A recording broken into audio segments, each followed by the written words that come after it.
Wala na gano'n palang. Bakit gusto? Hello? Wala na pong koko. Magandang gabi po, kabayan.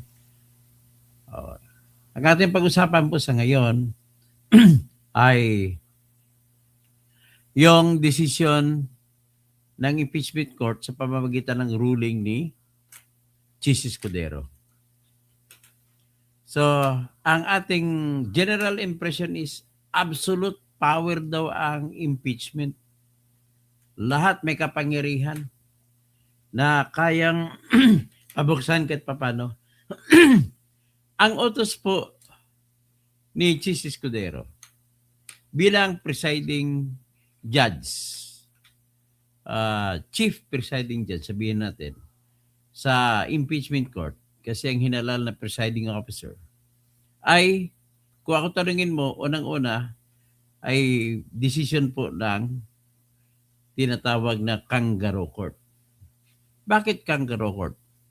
Unang-una, ang dami pong pag-usapan natin ang batas, ang rason ng batas na ginamit niya ay hindi ang mali.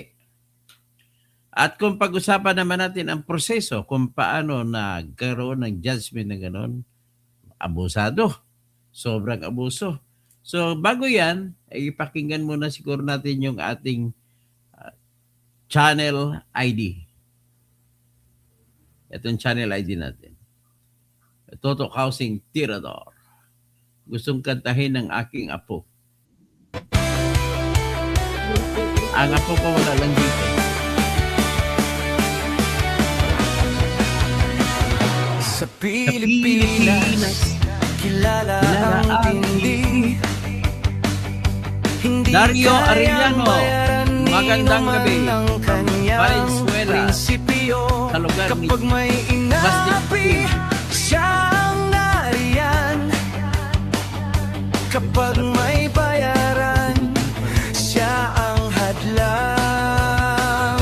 Hindi siya tiklop sa pananakot ng iilan. Hindi siya alila ng sino mang mayaman. Kung ang kapangyarihan nila ay inaabuso, hinahawi niya yan mano-mano. Kapag ang taong bayan ang nasasakal, siya ang unang sumusugod, tumatagal. Hindi pera ang sukatan ng halaga, kundi kung sino ang lumalaban para sa masa. Toto kasing tirador, toto kasing The Roadrunner, magandang gabi. yakapin ang naaapi, kalaban ng sakim na mandarambong. Toto kasing tirador, toto kasing tirador. Hindi kayang bilhin ang puso niyang matibay.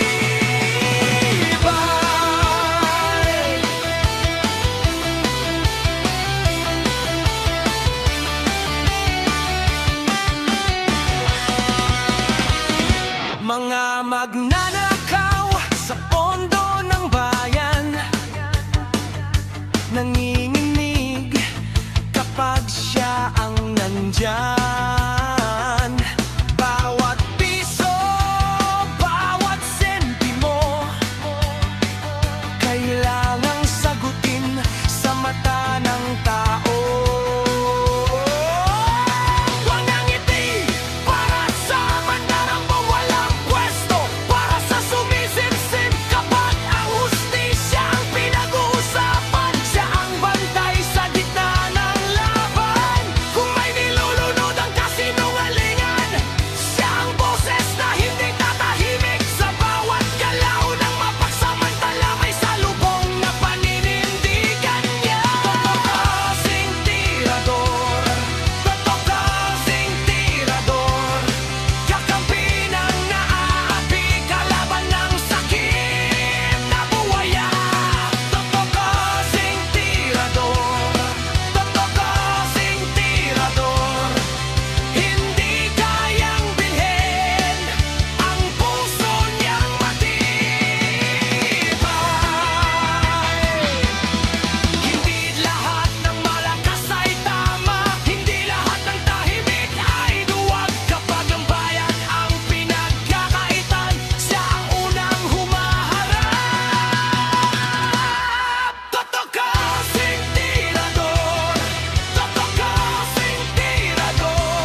Okay.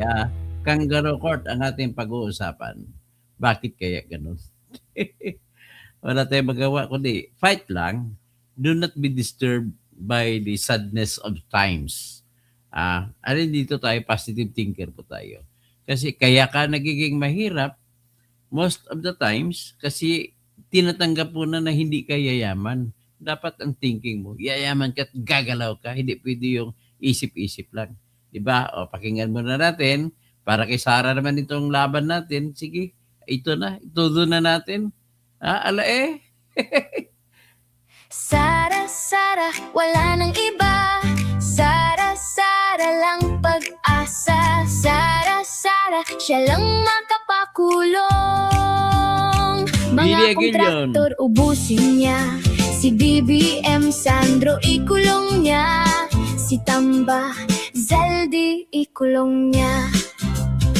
Tapang at malasakit ibalik para bayan ay manahimik. Durugin ang sindikato sa korte, sa DPUA, sa DS Void, sa Yes, Sarah, walang iba. Okay? Ito ngayon. Salang ko dito yung decision ni Chis Escudero. Mali po ang decision ni Chis Escudero. I don't like to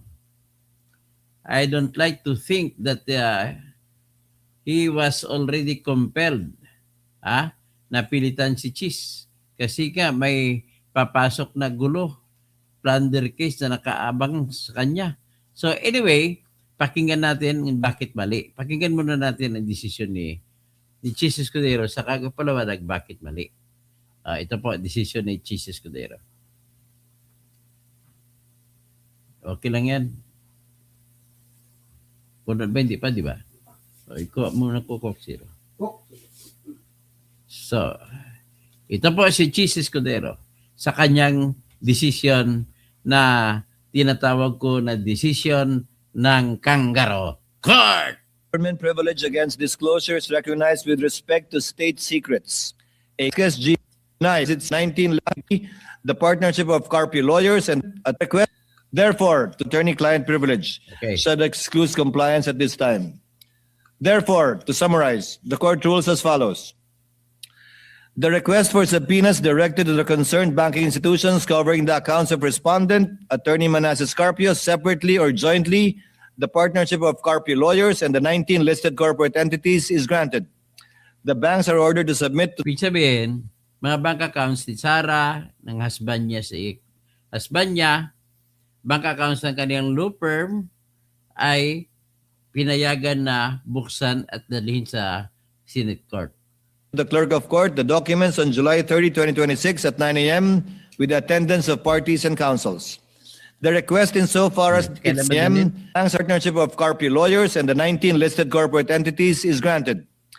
The partnership of Carpi lawyers and the 19 listed corporate entities is granted. So, Covering the accounts of respondent at bali ang mangyari, ang bank accounts ng Carpio Lawyers na law firm nila ni Sarah at husband niya at saka yung 19 pa na kumpanya. At saka, pero yung dalawang kumpanya ay hindi pinayagan. Pakinggan natin. 19 listed corporate entities is granted. The banks are ordered to submit to the clerk of court the documents on July 30, 2026 at 9 a.m. with the attendance of parties and counsels. The request insofar as it seeks the records pertaining to JTC Group of Companies and Pikimong Philippines Corporation is denied for failing to establish prima facie relevance. The subpoenas granted shall apply only to peso-denominated accounts relevant to Article 2. Foreign currency deposits are excluded absent the written consent of the respective depositors. The subpoena directed to the Anti-Money Laundering Council covering respondent Attorney Manasseh Carpio separately and jointly with the respondent, the partnership of Carpian lawyers, and the 19 listed corporations and entities is granted. The request insofar as it seeks records pertaining to JTC Group of Companies and Pikimong Philippines Corporation is denied for failing to establish prima facie relevance. Pikimong. JTC at Pikimong. Dalawa sa 21 na korporasyon ay pinagbabawal ang pagbukas ng pagbibigay ng sabpina.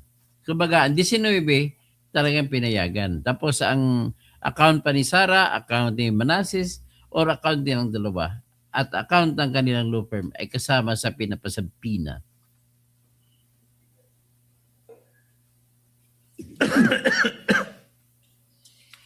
Finally, the court is cognizant of the Supreme Court ruling in Almonte v. Vasquez GR 95367, where it stated that a government privilege against disclosure is recognized with respect to state secrets, and it is not amiss to state that even matters of national security have been inquired into in appropriate in-camera proceedings by the court.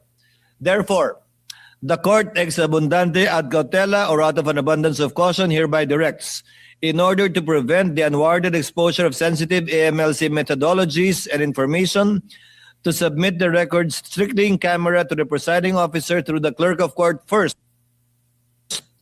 on July 30, 2026 at 9 a.m., who shall review these documents privately before turning them over to the parties as may be warranted.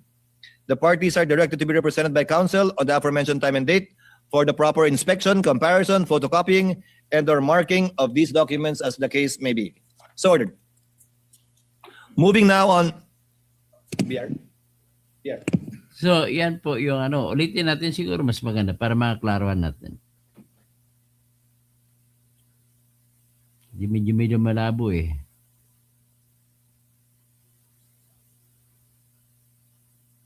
Ulit. The request for subpoenas directed to the concerned banking institutions covering the accounts of respondent, Attorney Manasseh Carpio, separately or jointly, the partnership of Carpio lawyers, and the 19 listed corporate entities is granted. The banks are ordered to submit to the clerk of court the documents on July 30, 2026 at 9 a.m. with the attendance of parties and counsels. The request insofar as it seeks the records pertaining to JTC Group of Companies and Pikimong Philippines Corporation is denied for failing to establish prima facie relevance. The subpoenas granted shall apply only to peso-denominated accounts relevant to Article 2. Foreign currency deposits are excluded absent the written consent of the respective depositors. The subpoena directed to the Anti-Money Laundering Council covering respondent Attorney Manasseh Carpio separately and jointly with the respondent, the partnership of Carpio lawyers, and the 19 listed corporations and entities is granted. The request insofar as it seeks records pertaining to JTC Group of Companies and Pikimong Philippines Corporation is denied for failing to establish prima facie relevance.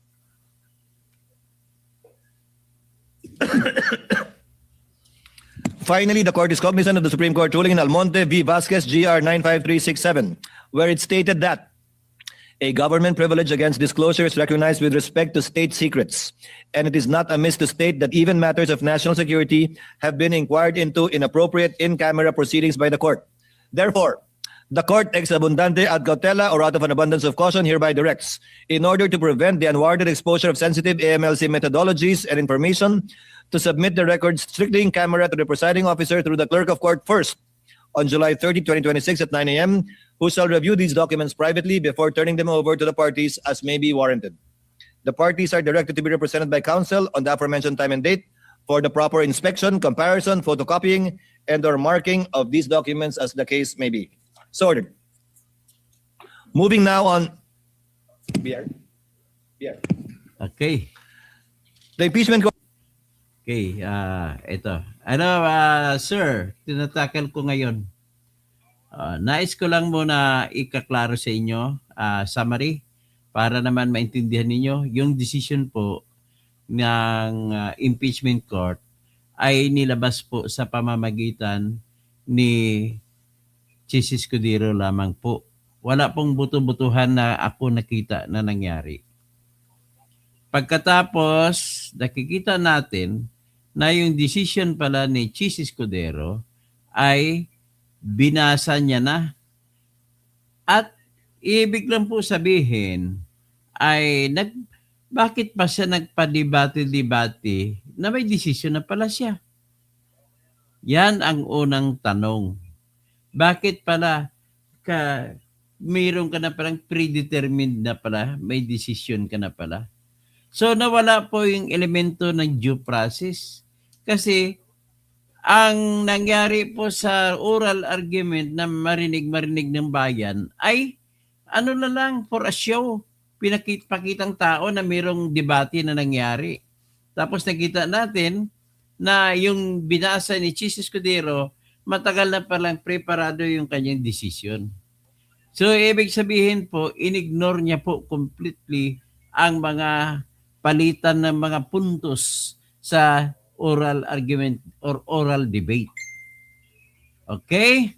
So, lahat po ng mga binabanggit ni Attorney or Senator Alan Peter Cayetano at saka yung Senator, yung kapatid niya si Pia Cayetano, sila naman po, kasi wala si Marcoleta, sila lang po dalawa ang nag-vigorous argument na hindi pwede buksan.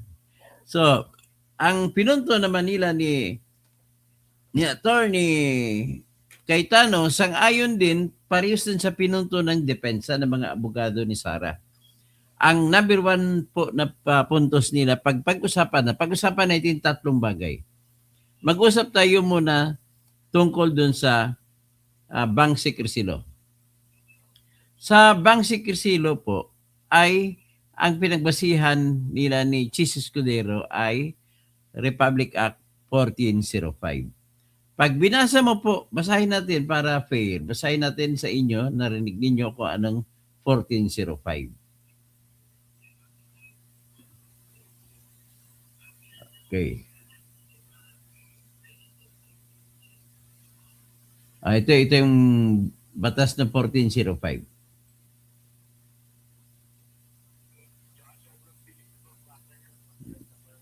So,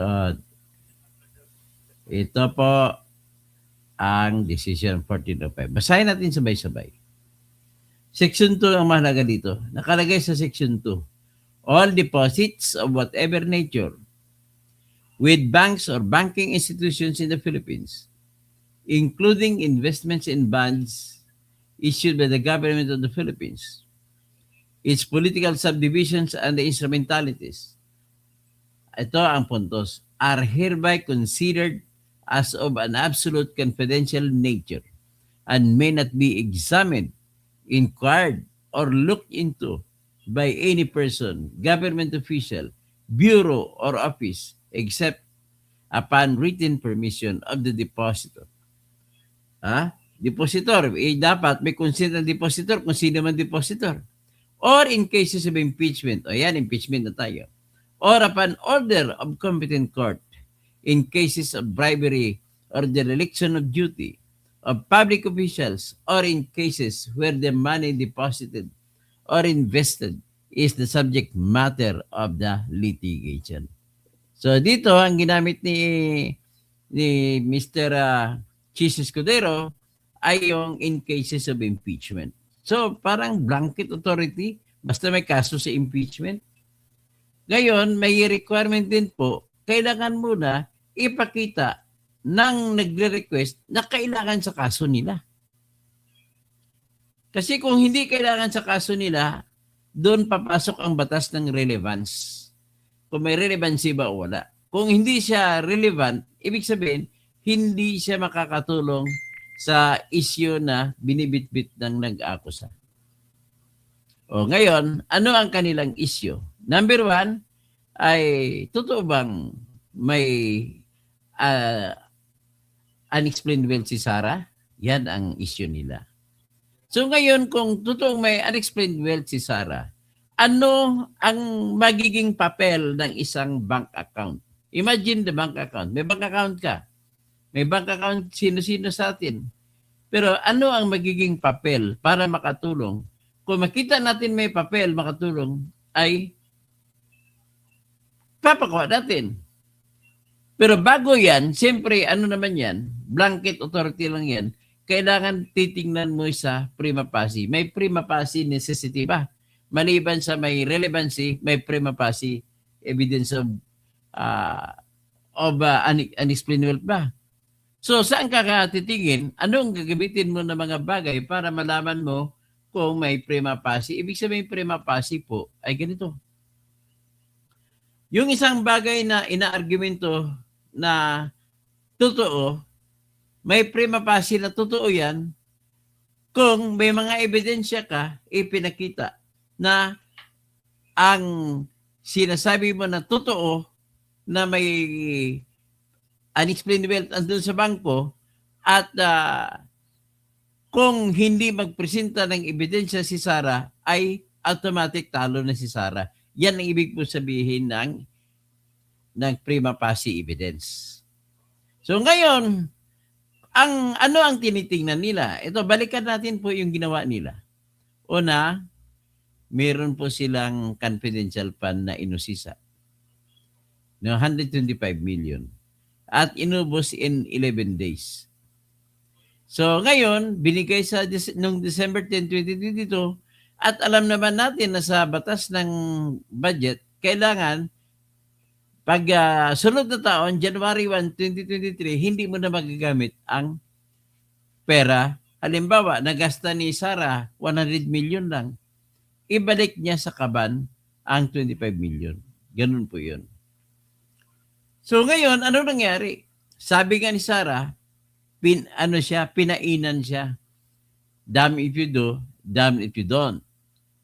Ngayon, nang kinuha na niya ang 125 million, kailangan ubusin niya hanggang 31 December.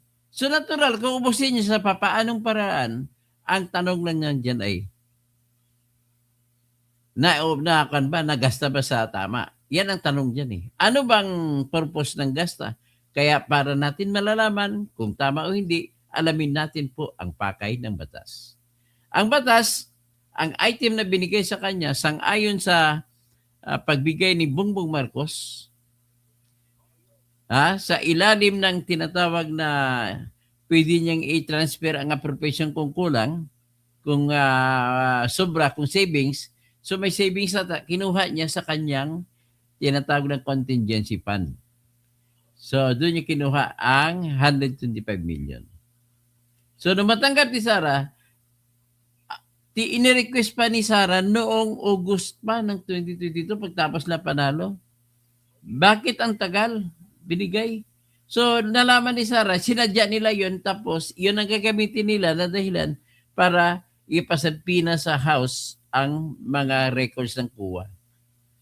Ang tanong, bakit hindi niya sinapina? Ang DOJ po meron pong confidential fund. Ang Supreme Court po merong confidential fund. Ang Senate may confidential fund, ang Senate President. Ang House of Representatives Speaker may confidential fund. Pero bakit si Sara lang ang inusisa? Ang confidential fund po ng Office of the President ay 4,625 million. Pero yung ng panahon na yung 2022, ang ginagamit ni BBM ay yung budget ni Duterte. At ang budget ni Duterte sa confidential fund ay less than 4 billion. So, assuming ginastos ni Duterte pang kalahati bago niya binigay kay Bongbong. So, ngayon, ang i-liquidate ni Bongbong ay dapat mula nung July 1, naggumastos sa 2022 hanggang sa July 31. Tapos, pwede nang kukunin, indicate ng Office of the President, ito panahon ni Duterte, ito yung kanyang liquidation. Panahon ni Bongbong, yan ang kanyang liquidation. Para hindi magulo, pag-usapan na lang natin 2023. Sa 2023, 4,625 million ang kanyang confidential fund. Bakit ganun kalaki? Hindi natin alam, mas malapit ka pa ng dihama kay Duterte. Na si Duterte may war on drugs. Dapat doon niya kailanganin. Pero dito, walang war on drugs. Kasi ayoko ng bangag. So, ganun. Bakit hindi? Yan ang selective justice. So, ngayon, babalik tayo ngayon, itanungin natin, mayroon bang prima facie evidence na mayroong unexplained wealth si Sara? So, yan ang number 1, yung budget na binibigay nila, ayan ang number 1 na kanilang ginagamit. Next, ang ginagamit nila ay yung mga report o mga tinatag naming liquidation reports, mga resibo. Ang resibo na binigay ay tinanggap ni Sara, ni Mary Gispiatos, marami po na mga pangalan na hindi totoong pangalan. Halos lahat po yan hindi totoong pangalan. So, ngayon, ano na lang ngayon kung confidential yan na pondo, pwede ba tayo magsasabi makabuo tayo ng prima facie evidence na ninakaw ni Sarah? So ngayon, kailangan po natin ay dagdag pa na ebidensya. Napatunayan mo lang yan, kung yan ang ebidensya mo, napatunayan lang na ang tinanggap ni Sarah na pera ay 125 million. Wala na. Hanggang doon lang. Tapos, sinambit ninyo yung mga resibo. Yun naman, napatunayan naman natin na yung pinakita ni Sarah na mga ultimate facts ay may resibo binigay sa mga taong nakalagay dyan, pero fake lahat yun. Yun ang kasunod na ebidensya. So, kung yan na ba ebidensya, pwede mo sabihin na ninakaw niya ni Sarah? Kung ako tanangin nyo, hindi po, kasi kailangan natin ng ebidensya na nakakita talaga na naglagay ng pera sa bulsa ni Sarah. So, ano ngayon ng maring ebidensya? Kailangan meron kayong testigo nakakita na binitbit niya yung pera at nilagay niya sa sariling baka niya, vault.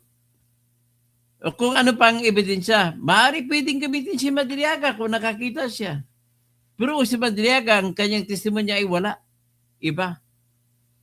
So, ibig sabihin po, ano pang gagawin natin? Meron bang prima facie evidence na nagkuha si Sarah ng pera?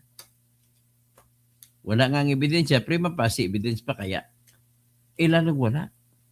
So ngayon, dapat sana kung ako kay Chis Escudero, ni-require ko yung prosecution magpatunay na mayroon ngang prima facie evidence na sa akusasyon niya sa unexplained wealth bago ko papayagan unexplained wealth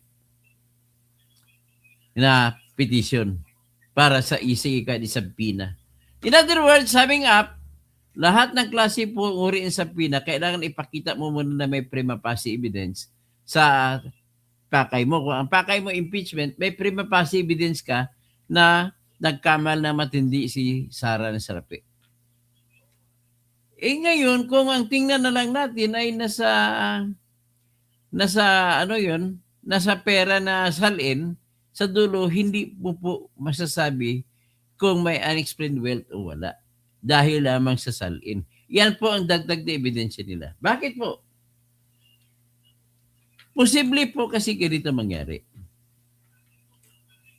Importante lamang magbigay ang politiko ng pruweba na December 31, 2020, kung kasunod na taon, dapat ang ginagawa nila ng mga corrupt na official, sabi ni Miriam Santiago, i-withdrawin mo na nila 1 billion pag December, December 29 o 30. Tapos ma-withdraw, maglagay sila sa salin nila. Hindi isama ang bangko kasi zero. Halimbawa, kung magkano lang nilagay nila, yun lang ilalagay na sa salin.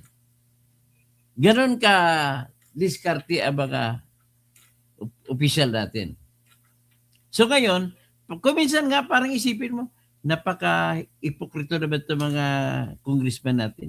Sila nga, daming silang ninakaw, dami silang inilihis sa bangko, walang bangko sila na minimantini. Tapos yung iba na special magnanakaw, ganon din sila. Hanapan nila ng butas, gagamitin lang kanilang nalalaman. Ganon po ang nangyari. So matotal, si Ramil Madriaga ba na kapag ang kanyang testimonya, sabihin natin totoo. Ano bang pinatunayan nun? Kung totoo yun, pinatunayan lamang natin, ang totoo doon ay nagbigay siya, natanggap niya pala sa DepEd ang pera na 125 million. Kung totoo yun binigay daw ni Colonel La Chica sa kanya. Hindi klaro ang pagsalita niya sa Senado kung may instruction ba binigay si BP Sara o si Colonel La Chica. Nag-utos na para kanino ibigay.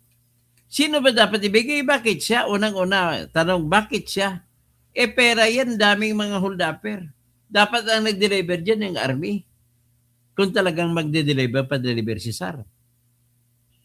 So ngayon, ibig sabihin po, pag sabihin ngayon ni Ramil Madriaga na siyang tinawag para magpaikot ng mga pera na dapat ibibigay, Bakit siya? For the first time na siya nakilala. So, ang puntos ko lang po dito ay hindi ka panipaniwala. Yung kwento ni Ramel, maliban sa hindi ka panipaniwala, ay wala rin siyang sinabi na may binigay siya na pera kay Sarah. O, ibig sabihin, hanggat dito nag-usap tayo, walang prima facie evidence para sabihin na kung hindi magdepensa si Sarah, ay talo na siya. So, yan nga, set up ngayon. So, pag-usapan natin yung iba pa. Diyan, klaro na natin na walang prima facie evidence. Wala kang probable cause eh. Kasi the only way ma-justify ang pagpalabas ng bank records sa ilalim ng Republic Act 1405 kung sa impeachment cases. So, kailangan, hindi lang dahil may impeachment, ipalabas mo na. Alamin mo kung anong artikulo ng impeachment. Tapos niyan, alamin mo kung ano ang ebidensya na sabihin mo prima facie guilty na si Sarah kung hindi siya kukontra, kung hindi siya magpresenta ng ebidensya. Ganun ang pong ibig sabihin yan. So ngayon, I beg your pardon, wala po ako nakitang rason na pwedeng sabihin ni Chis Escudero na mayroong prima facie evidence na mayroong o nagkaroon ng tinatawag na ng impeachable offense. Ang impeachable offense ginamit niya yung malversation, hindi naman napatunayan. So iyan ang one foul yan.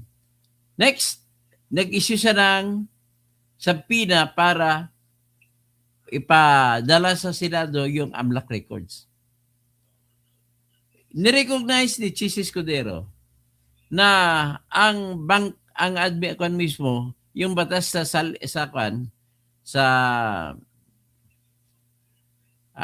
AMLAC law ay nagsasabi na bawal sa mga opisina o mga empleyado ng AMLAC na ilabas ang record kasi ang record nito ay sakop po ito ng tinatag na sensitive personal information na hindi mo dapat mapabuksan yan kung walang consent na may-ari o di kaya kung hindi pasok sa mga exemptions na granted. Hindi pasok kasi sinasabi ng AMLAC paparusahan ang sinumang mga empleyado ng AMLAC na mag-divulge in whatever manner ng record sa AMLAC. So, ngayon kung ganun, ano ngayon ang rason para ipakuha si Sarah? Ipakuha ang kanyang AMLAC. Wala po sila na ipakitang, halimbawa, i-connect nila yun sa confidential fund.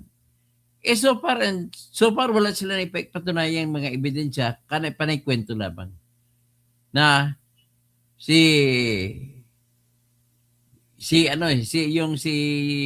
Sarah ay nagnakaw. Okay? Pag-usapan naman, ibig sabihin, pag walang prima facie evidence, wala silang karapatan na gamitin ang Republic Act 1405 para magpatawag ng idalhin doon yung record sa bangko. Tingnan naman natin po yung sa BIR. Sa BIR naman po, wala naman kasong tax evasion si Sarah. Kaya, ang position po diyan ni Justice Ascuna, ginagamit lamang po Section 71 na kung saan nag-authorize si Bongbong Marcos na ibigay ang impormasyon patungkol sa mga tao na nagbabayad ng buwis. So ano ngayon, ibibigay, nakalagay dyan kung kailangan ang purpose o pakay ay dadalhin, ibibigay sa Kongreso at gagawa ng Kongreso ng tinatawag na executive session na meeting. Hindi dapat i-live stream. At kung executive session, hindi pwede ibigay yung record sa mga nagbabayad ng buwis kung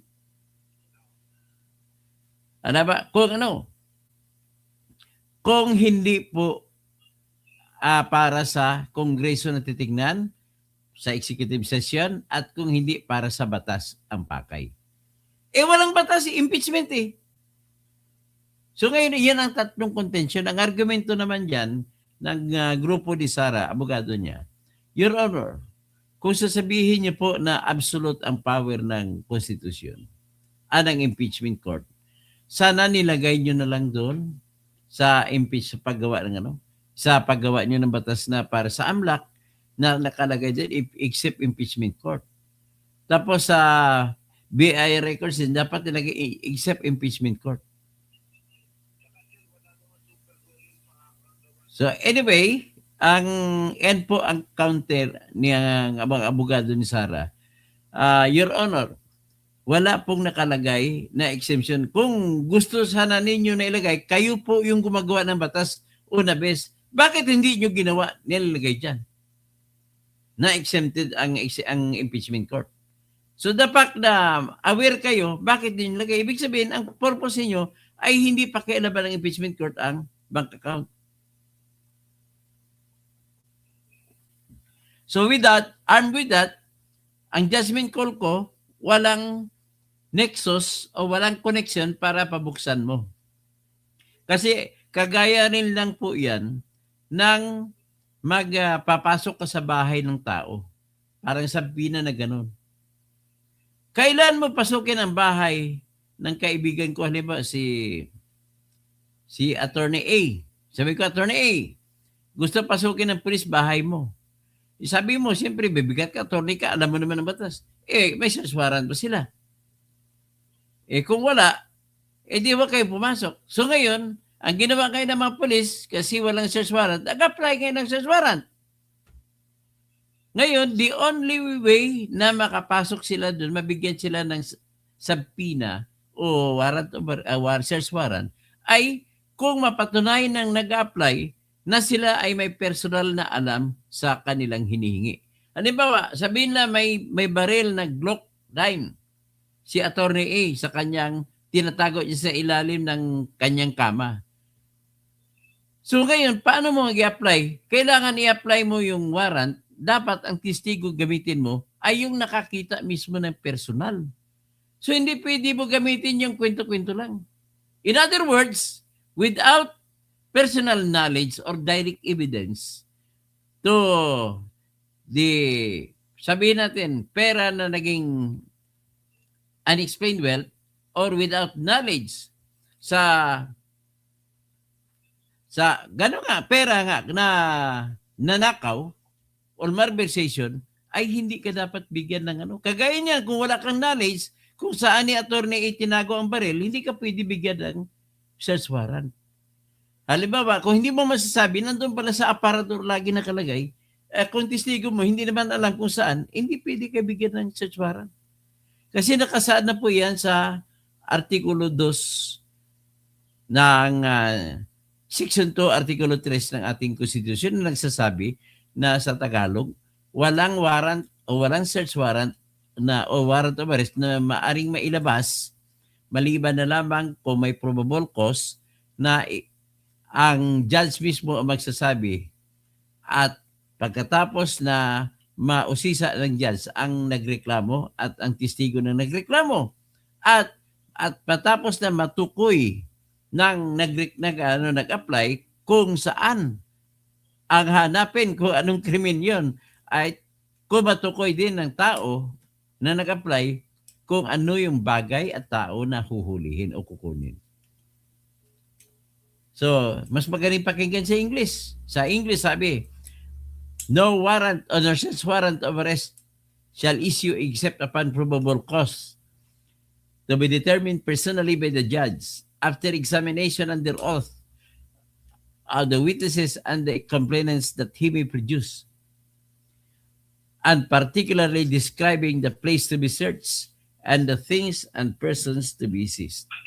Yan po ang kaimportante dyan. So kung hindi mapakita yan, hindi mo pwede ipalabas ang search warrant or bank record sa subpoena. So because of this, talagang kangaroo style ang lahat na nangyayari. O balikan ko lang, sa AMLAC, bawal, walang exception. Sa BIR, may exception, isa lang, kongreso lang pwede tumingin. Pero kailangan sa tinatawag sa legislative session nila. Ang pakay ay para sa lawmaking. So, wala. So, sa Republic Act, sa BIR law, wala. AMLAC law, ganun din, wala.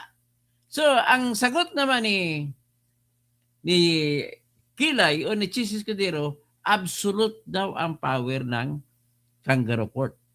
Kung gano'n, sabi naman namin, sabi ko, sabi rin ng mga abogado ni Sara, ay hindi absolute yan, ang power. Kailangan, sundin din ng impeachment court kung ano ang nakasulat sa Constitution at sa batas. Ganun na po sinabi. So, hindi pwede palabas ng poder gumamit ng poder ang Supreme Court sitting as an impeachment court kung wala silang tinatag na express na batas na magpapakita na pwede nilang gawin. In other words, the silence of the Constitution does not justify the impeachment court to do what it wants to do as long as that something or an act that they want to do is not provided for in the Constitution. Kailangan po, ulitin ko lang, bago gumalaw ang impeachment court, hindi po siya mas mataas sa Supreme Court. Bago gumalaw ito, kailangan, tingnan niyo muna yung batas natin. Sundin niya yun. Tingnan niyo rin ang Constitution, sundin niya yun. Di ba? Sa tingin ko naman ay satisfied na kayo. Ang sa AMLAC, confidential rule niya ay isa lang exception. Kongreso lang. Ang sa NIRC, pwede magka-exception ng Office of the President, pero kailangan ipakita na ang pakay, ang kaso ay tax evasion. Hindi pwede impeachment. So, hanggang dyan lang po tayo at magandang magbabasa na lang ako sa aking mga Benry Comador, magandang gabi po. Pareho po ba ang warrant at subpoena? Pareha lang po yan ang nature niya po. Pareha lang po. Tapos, ang iba lang ang pangalan. Pero subpoena specific. Ngayon, bakit po pareha? Ganito po yon. Nakalagay sa section 2, the right of the people to their homes, papers, and effects. Papers and effects, diyan nakapasok ang bank accounts. Against unreasonable searches and seizure shall be inviolable.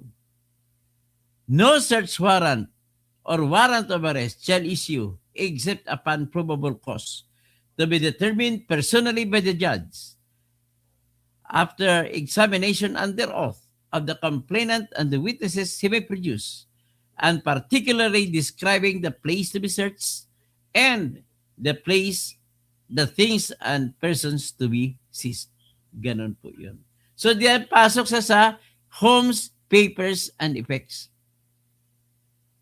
Sa effects, sa papers, sakop dyan ang subpoena ng mga bank accounts. Sakop dyan bank accounts. Okay? At hindi lang po bahay, pati kahit anong lugar, sakop.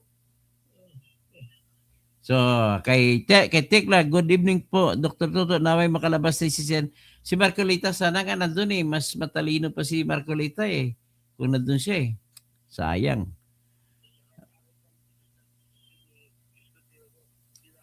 Oo, ang isa pa pala na balik dito, nais ko lang bagitin, munti ko na makalimutan. Bakit? Nagpadebate pa si Escudero. Tapos din na pala naisulat ang decision eh. Yan ang pangalawang abuso. Pangatlong abuso ay bakit ka pa nagpadebate? So, ibig sabihin po, yung narinig natin sa palitan ng argumento ay tapos na pala yung boxing, tapos na decision. Babasahin na lang. Grabe.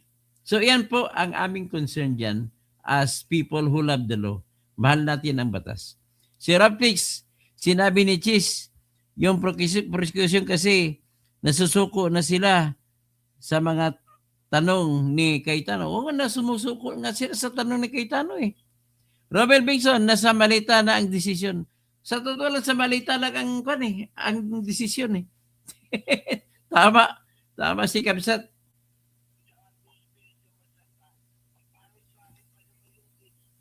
Ah, masama pang English ni Kan, ni Kilay. Mimi Authority. At tapos si Junet, kapatid ko. Good PM, si Daddy. Nakapanood ba? Bergie Piquero. Mga trolls, adik. Bergie Piquero, sabi ni Marlica, tapos na bayaran ni Lisa Tanas. Kaya nga, yan sinasabi lang na binayaran na ni Lisa Tanas. So, DDS Davao, Maleta Boy, Troll, ka-BBM nang magtago ka na, malapit ka na matukhang. O, yan, matutukhang kayo kay Sarah. Abdul Jaidi, Mima Alicia, nasa kariton na. Sabi ni Mima Alicia, si Tatay Digong nasa karton. Siya ngayon nasa kariton. Pinatay eh. So, Virgie Piquero, mga trolls, magpa-drug test kayo, mga trolls, ang daming controls dito. Grace Line, Manita Boy, lami ng ulo mo, kalbo. Ano yan, Manita Boy, grave treat yan eh. Okay. Ano kung disbar, wala yan. Marmons, maayong gabi, engineer. Okay. Sa Marbel, maayong gabi. LC sa Abedra. So, tama po pala si Marlica. Luto na daw. Iluto na sabi niya sa akin, Kangaroo Court. Andrea Guico, watching from Singapore. Julian's World, yung Malita Gang, Lacson, Soto, Luistro, Atolpo, Cheese, Umastang ang linis. Nelia Gordon. Tapos Marilyn Bondok, Ding Diboke, magandang gabi. Ma'am Ding. Tapos si Ina Yapaga. Okay. Yun nga, sir. Tapos sila Cayetano at Ruben lang nagsasalita. Sino pa? Si Rico Dalang Pandicolito. Good evening, Sir Toto. Doc, kasi kaya natin ito watching from Plaridel, Misamis Occidental. Maayong gabi sa tanang mga taga Misamis, taga Bisok, taga mga brad ako diha sa Kwan, Oroqueta, mga brad sa Alpaco Santita, let's be friends. Tapos sabi ni Nora Sakin, nakahanda na si Cheese. Handa na nga siya, sobrang handa niya, nabasa niya, basahin na lang pala. Nako, wag ka, hindi naman pa ako umiyak. Okay? Tapos, sino pa? Si Jobs, si Erwin Tulfo, si Lacson, dapat imbestigan din. Bakit laki ng kinita nila? Anong business nila? Si Bombi, tagilid na po ba si BP? Doktor to, medyo tagilid na. Edelberto, good eve. Selkwate, Yubinaki, Idol Todo, Helen Baguio, Philly Aguilion, hi po. Tapos Helen Baguio, Regina Belino, good evening, Dr. Toto, watching you always, salamat po. Tapos si The Road Runner, si Dario Arellano, good evening. Okay, sino pang iba? Si Tekla, good evening. Tapos Helen Baguio, Ben Zapata, Benz Moran. Tapos si Fred Buenapi, Toto, okay ka? Salamat po. Bibi Las Vegas, nasaan si Bungo? Parang walang silbi. Nag-go na siya. Call hard, basta tumanggap galing sa sindikato, wala nang kawala. Magandang gabi po. Maraming salamat mga kababayan ko. Paki-like, paki-share, at paki-subscribe kung hindi pa kayo nag-subscribe, at paki-skip ng ads. Makatulong kayo para kumita tayo ng konti. So, otherwise, walang api po kung walang magpapapi. Kaya ako nagsasalita dito kasi ipakita ko na hindi tayo nagpapapi. At magandang gabi, kabayan!